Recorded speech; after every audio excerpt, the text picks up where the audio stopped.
Tonight, I'm going to talk about why my job is cooler than your job. Sorry. Back in 2015, I was working for a breast cancer nonprofit, and my office was located on MLK downtown. And I just so happened to also live on MLK, less than a mile away from where I worked. And every single day, I drove to work because it was convenient, because there was a free parking space, and because I just didn't really think of myself as a person that commutes by biking or walking to work. But every day I thought, this is ridiculous. I probably could do that. And then in March of 2015, this organization called College Hill Alliance wanted to partner with the nonprofit that I was working for to host this event where we dress up in pink and we make these really artistic pink lanterns and we put them on our bicycles and we bike in the cherry blossom parade. It sounds like a fun event, but honestly, I hated that idea. Number one, I hated the thought of being in a parade, but also number two, it was because of my bike.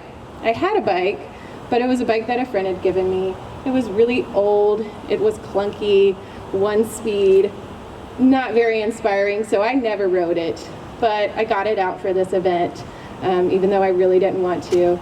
And I had an amazing time. Even though it rained the entire event, there is something so empowering and liberating about biking in the middle of the street with all of your friends. And it made me think, I think I could do this by myself. And it inspired me to start biking to work. So my birthday was the next month in April, and I asked my parents to get me a bike for my birthday. And they did. They got me a Trek hybrid bicycle for $175 off Craigslist. It was super cute. It was white, it had a leather seat and leather handlebars, and it was all I needed. It's still the only bike that I own and that I use to get around day to day. But when I got that bike, I started commuting to work. I instantly noticed the benefits of biking to work. I felt healthier, I felt happier, I got to relieve some stress on the way to work. I got to decompress on the way back from work. I felt more connected to my community. But I also noticed some challenges of biking to work. Like, Macon really isn't a city that's built to welcome bicyclists. Our streets are also not really built for pedestrians. We've mostly built them for cars. So with that in mind, there was this fellowship program that opened up through this organization called 880 Cities. And they launched the Emerging City Champions Fellowship Program, and they were looking for young leaders to apply for ideas related to mobility, civic engagement, and public space. If they like your idea, you get a free trip to Toronto, so that was the really motivating factor for me. But you also get $5,000 to implement your idea. I applied, inspired by my experience, I applied to use that money to host some events exactly like the one that got me to start biking. So I applied to do events that are fun, creative, social, and welcoming for people of all ages and all riding abilities. And I wanted to grow this movement of people that felt more confident biking in the street. And hopefully through this movement and through this growth, I wanted to create this community voice of people together that will speak up for biking and walking improvements in Macon. So I got the grant, and I started telling everyone about my idea, even though I have no background in transportation. I had no idea what I was doing or how I was going to do it, but I just started talking about it. Fake it till you make it, all the way. And then on August 18th, 2015, so almost exactly 5 years ago, 50 people joined us in the basement of Just Tapped for our very first Bike Walk Macon event to talk about how to advocate and create a more bikeable, walkable Macon-Bibb County. It was a fantastic event. We had a lot of ideas, and we accomplished so much in that first year. So much that in November of 2016, I was able to quit my other job, and I got some funding to become the first full-time executive director of Bike Walk Macon. Woo, yeah.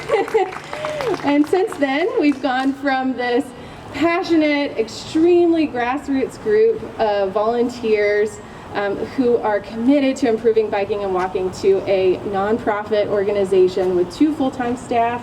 Corin's one of those. We also have a really incredible board of directors who are all very personally committed to our mission. And I want to say that along the way, in these past few years, we've learned just how important our mission is. Way larger, much broader than I expected when I started it. We learned things like 1 in 3 people in Macon-Bibb County do not have a driver's license. That's about 50,000 people. We also learned that Macon had the highest pedestrian fatality rate of all the counties in Georgia. And so learning things like that can make my job challenging. And sometimes the work can be challenging. Sometimes I spend hours on a computer writing grant applications. And sometimes I get to attend meetings with a bunch of grumpy old men from GDOT who tell me all the reasons I can't do what I want to do. But overall, most days are very fun and very fulfilling, like getting to teach elementary students how to bike safely in the street, or working with people like Brian Beck to hire local artists to paint artistic crosswalks in the street, or being able to shut down 2 miles of streets for our Open Streets event to cars so that all of Macon can come out and bike and dance and play in the street for a few hours on a Sunday, or being able to tell people that when I started Bike Walk Macon in 2015, we had less than 1 mile of bike lanes in Macon, and every year since then, not a year has gone by where we haven't constructed more bike lanes in Macon, and we now have up to 7 miles of bike lanes in Macon. I'm really proud of that. I just want to say not all of us are lucky enough to create their dream job, and probably even fewer of us are able to create their dream job in their mid-20s. And I'm really lucky and I'm really grateful to have a job that is personally fulfilling and very enjoyable. But I'm also extremely proud to say that in just 5 years, we've created an organization that has made some meaningful and some badass improvements to the way we think about how we fund and how we build Macon streets. Thank you.